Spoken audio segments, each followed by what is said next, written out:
Hello, welcome to the Mediocre Takes podcast, the podcast where we talk about our mediocre takes on the shows and movies we watch. I'm Marco and I'm here with my co host Mel. How are you doing, Mel? I have a bit of a headache, but I'm fine. Today we're going to be talking about Infinity Train Season 2. So yeah, let's just get into it. We start this episode with MT piercing her ears and shaving her hair. We cut to a compilation of her going through train cars. We see a wanted sign which she tears up. After she sees a mirror, she destroys it, but the Flex show up and attack her. She runs away from the Flex. She manages to go to the next train car where she meets a deer that can turn invisible. She decides to leave, but the deer follows her. She becomes friends with the deer. That's when she meets Jesse and they immediately don't get along. They argue about the name of the deer, which Jesse calls Alan Dracula, when suddenly Alan Dracula falls into a hole. And that's the end of the first episode. So I really like MT as a character, but she brings up a lot of questions. Like, why don't the Flex just follow her from the mirror she has stuck on her? I feel like they have just followed her from that, but maybe because it's stuck on her, they can't follow her or something like that. I find the way the whole mirror world and the Flex work to be really interesting. I love the fact that they can go through mirrors. It's really exciting to watch. And I really appreciate the chasing in this episode. The animation in Infinity Train is always really polished. Yeah, I love the beginning scene where we get to see her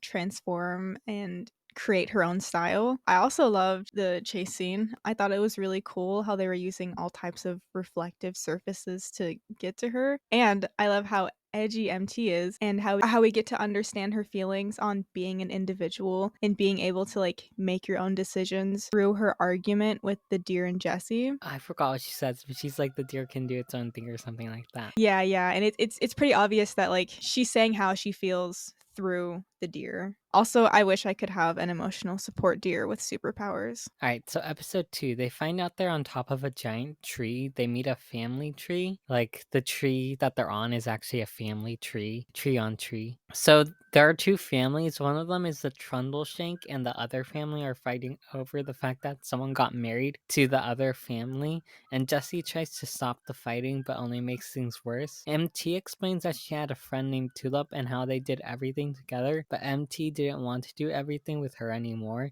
She basically explains why she chose to be free. As they start arguing, Jesse starts turning into wood. Jesse continues to make things worse by not picking a side. As MT and Jesse start getting along, they stop turning into wood. They realize that fighting makes the tree grow. They start complimenting each other in order to get down the tree. They apologize to each other and decide to travel together. Yeah, I don't have much thoughts about this episode, but we have the classic opposites have to come together to figure shit out. The tryhard dude, Jesse, he wants to be friends with everyone, and I fucking hate those people. So, yeah, he's not my favorite. He's pretty annoying, in my opinion. Well, that's kind of his problem.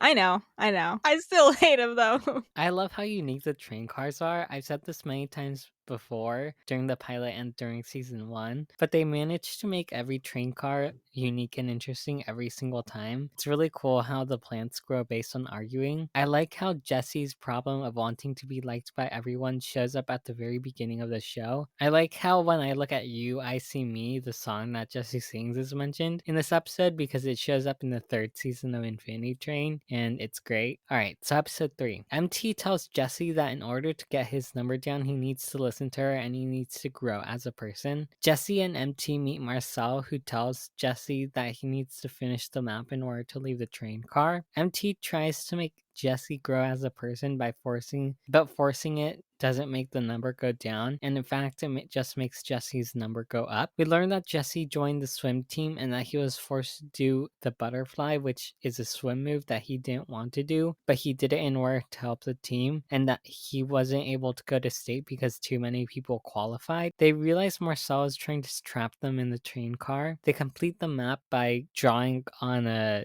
receipt. MT realizes the water is reflective and the Flex come for her. I find it disturbing that Marcel basically gets murdered on accident because he gets turned into wind at the end of the episode. It's kind of funny. We learn you can't just force growth in this episode, which continues to prove that the train works only when a person is showing genuine growth and change in their character. Also, Alan Dracula is really fun to watch. I don't know if you noticed this, but during this episode, he was like spinning randomly and it was really endearing. Endearing. thing. Yeah, I just made a deer joke. I really liked the animation style for this car and how it looked like the old-timey maps when those fucking idiots would draw ugly sea monsters because they didn't know what a squid was. MT sort of has the same mindset as Tulip in the way that she's focused on Jesse's number. Her way is different though, in the way that Tulip tried to see the math and science behind the numbers, and MT learned that you need to like change your mindset. So she's always telling Jesse he needs to learn something about himself. But as you stated before, it has to sort of be like an organic situation. She's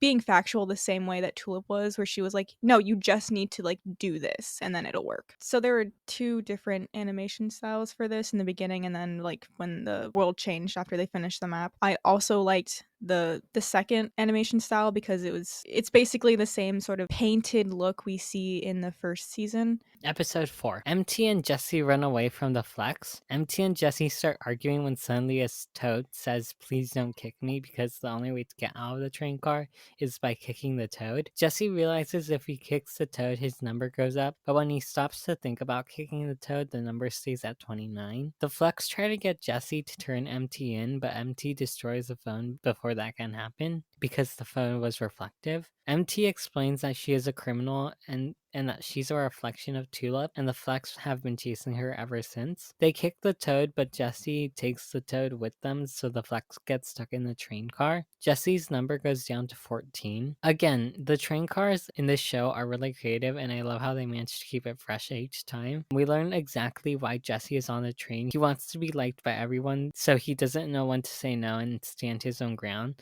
I think it's a good message to have this season. Part of me wants to know how the Flex managed to leave the train car because they don't have any reflective surfaces they can leave from. Like, how do they escape in the first place? And I like how we get a small insight into one of the Flex officers when they try to roll up their pants.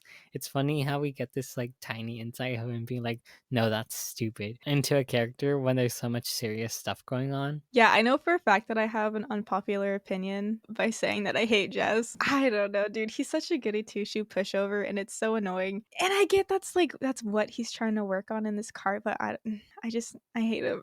Anyway, it's sort of yeah, it's super fucked up that like he let his douchebag friends shit on his younger brother. That made me so angry, and I find no way to excuse like any actions that people commit. You can give me an explanation as to why they did that. Yeah, sure, he wants to be liked by everyone. I get that. That's a good explanation for why he did what he did. That doesn't excuse what he did. And yeah, these are cartoon characters, but yeah, dude, that's fucked. I love the Toad in this episode. He's my third favorite character, and I wish we got more of him this season. We do get to see him in another car, but that was not enough for me. We need more of him. Alright, so episode 5. We follow MT and Jesse going through a train car full of flowers. Suddenly, Alan Dracula starts talking, which surprises them. Then MT notices there's a parasite inside Alan Dracula. They decide to go to the next train car since the parasite doesn't seem to be hurting Alan Dracula. They get to a runway car where they need to dress up in order to leave the train car. They go to another train car full of food, and they realize that Alan Dracula doesn't like the parasite and is trying to fight it off. So MT goes back to the flower train car in order to make Alan Dracula spit out the parasite. Jesse's number goes down to 11. I find it funny that they leave the parasite Perry behind after the parasite asks so he can go to someone's mouth again. Yeah, so we've gotten little bits and pieces about the Flex throughout the episodes, which I thought was pretty interesting how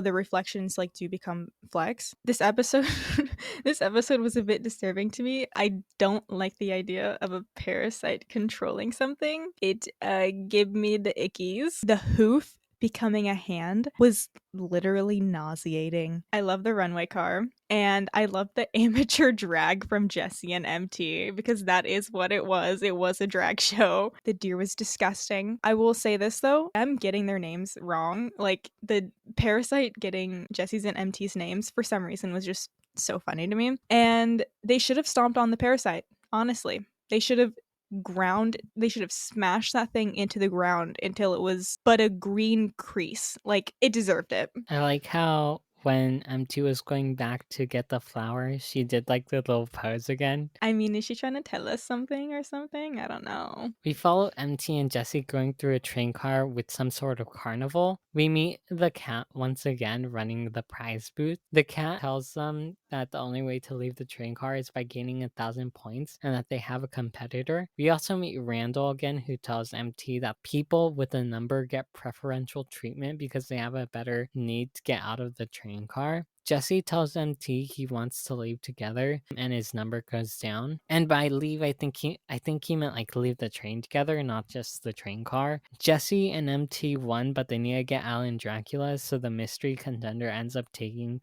the win instead. The Apex, a group of children, end up coming in and wrecking the place. We end the episode with Grace taking off her glove and her number being extremely high. I really liked how we got to see characters from the previous seasons, like Randall and the cat, and we got to see one of the main characters from the next season. I thought the race game with the little cockroach dogs was actually really cute. Well, there were a couple like throwbacks to the previous season. I did like how Randall was there and after one of the games that they played, he was like, "What, do you want this fucking the donut thing?" I really enjoyed that. I really like this episode in the sense that we get to see Grace, another one of my favorite characters, as she does her own badass thing. She's such a great character, and her introduction was amazing. We barely learn about the Apex, but we already know they aren't the best. And we get to see a lot of characters from season 1, like you mentioned, like Randall and the stuffed bunny rabbit, and one of the crystal dudes from the singing car. And it was a nice touch to this episode. Episode 7. We follow Grace and MT and Jesse as they go to the next train car. Now, I don't know if it was just me, but in the beginning of this episode, Grace looked animated a bit weird to me. Like her face looked a bit weird, but that might just be me. We see them going to the mall car,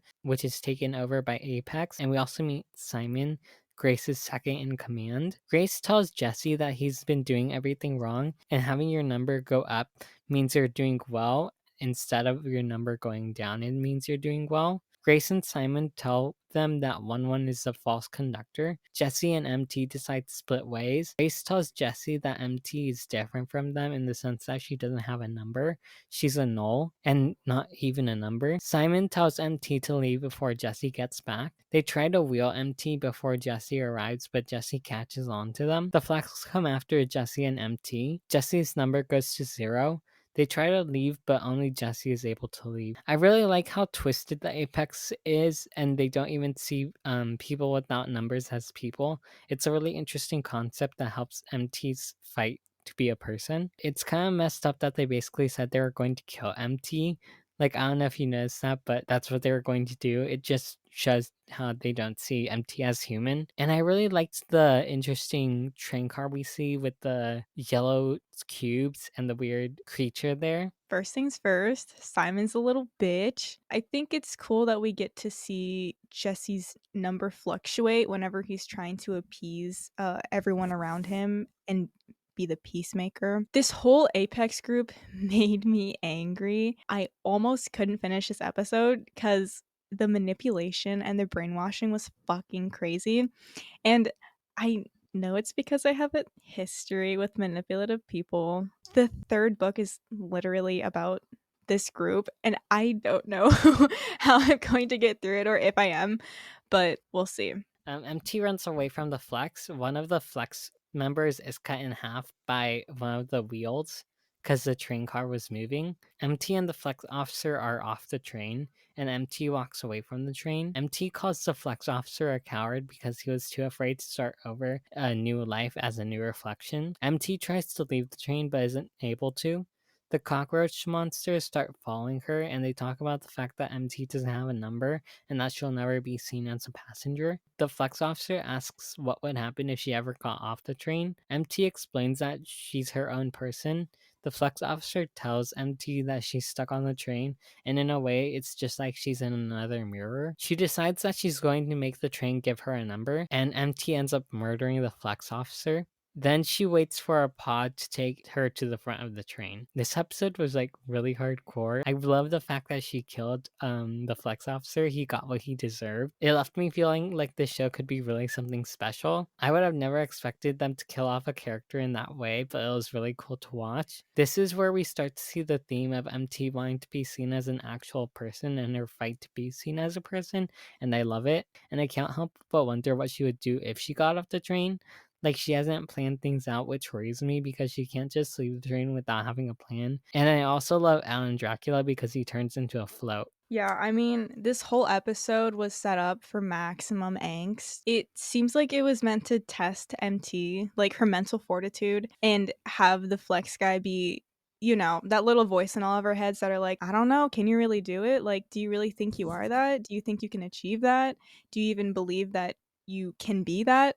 But to me, it didn't make sense because I don't think we really ever see her crack under pressure or give up. Personality wise, she's the literal opposite of Jessie, and I never once thought that she would believe anything the Flex guy was saying. So, episode 9, MT hijacks a pod. She's taken to a tape car where all the tapes are made. She finds tapes that turn out to be coming out of people's heads. It's wild. A robot sucks up the memories and leaves. She gets sucked into a water thing where there's a bunch of people floating through. MT finds the place where the numbers are given. She puts her hand on the number machine, but it doesn't work. She gets mad and starts destroying stuff and explains that she is a person and that she deserves to have a number. She meets one who stops her, and that's where the episode ends. Okay, so I love how weird the number making system is. Like, weird memories coming out of people's heads. I love that. Sign me up for that stuff. I just want to see more of that stuff. It's cool. I feel bad for the random guy whose pod got hijacked because he has no idea what's going on and will probably end up dead, like rip him. Not gonna lie, I almost cried when watching MT struggle to be seen as a person. It was so real and raw to me, and it made me sad to see her break down like that, and I just want to see her succeed. Yeah, I really liked the world building in this episode. I love how we get to see sort of like the whole behind the scenes of how they process the people and how they look through their memories and determine their number and give their number. The anger and violence MT shows is literally so valid given everything that she's had to go through with so many different people telling her that she's not shit, and then finally getting to where she thinks that she'll finally be able to get her number and sort of be validated as a person and realize that that's just not something that she could have. Alright, so episode 10. MT tries to attack 1 but 1 stops her. 1 explains that MT can't get off the train because she doesn't have a number and that numbers are only for passengers. Jessie turns out to be at number 0 but also in process. It turns out that Jessie is back on the train. They look at Jessie's tape and they give Jessie another number, but the number keeps on changing because his problem is unfixable. The next flex officer comes after MT. MT uses her reflection to get a number. The reflection goes down to 0 and they get an exit, and 1 allows them to get an exit, but the flex officer stops her from leaving, and Alan Dracula ends up murdering the flex officer. MT wakes up in the human world. MT decides to go by a new name called Lake after seeing a lake, and that's how the season ends. Again, the death in this episode was really cool. I loved it. And it's kind of ironic that Lake uses her own reflection to get her own number. Like I kind of find that ironic, you know? Yeah, I think my favorite thing about this episode was how they were able to break the system. Basically what they were doing is like divide 0 by 0. And I think that the solution made total sense. Like MT using her reflective surface to give herself a number. The irony in there, I don't know, it was perfect. Great writing, guys. Alan Dracula, I'm just gonna say this now, was the main character of this season, and no one can convince me otherwise. Also, just a little thing, I watched this with subtitles, and at the end, when MT changes her name to Lake, I thought it would have been, a little cute, like a little Easter egg, if they changed her name in the subtitles, because she does have like a line or two after she changes her name. They didn't do that, but I thought it would have been so cute if they did that. Missed opportunity, but whatever. Overall, for me, I don't really know if this was better or worse than the first season. I think it mostly has to do with me not liking Jesse or anyone from Apex. I really like the overall message that at least MT's story shows, which is like finding your identity and also fighting off the identities that others try to give you. Overall, for me, this was a really great season. Again, I know we didn't really talk about this, but in my head, and at least in the head of a lot of people, I see like Lake, as trans because Lake is literally fighting for personhood and to be seen as a person. And Owen Dennis literally hinted at the fact that she is trans. I don't know. I just wish they really went that route because it would have like been really cool to have. But overall, really great season. I disagree about Jesse. I like him. He's an okay character. He's not that bad. Anyways, you guys, those are our thoughts on Infinity Train Season 2. If you want to send us a voice message on Anchor, there will be a link below in the description to do so. We also have an Instagram, Twitter, and TikTok at MidTakesPod. That will also be in the description. And that's everything. So goodbye.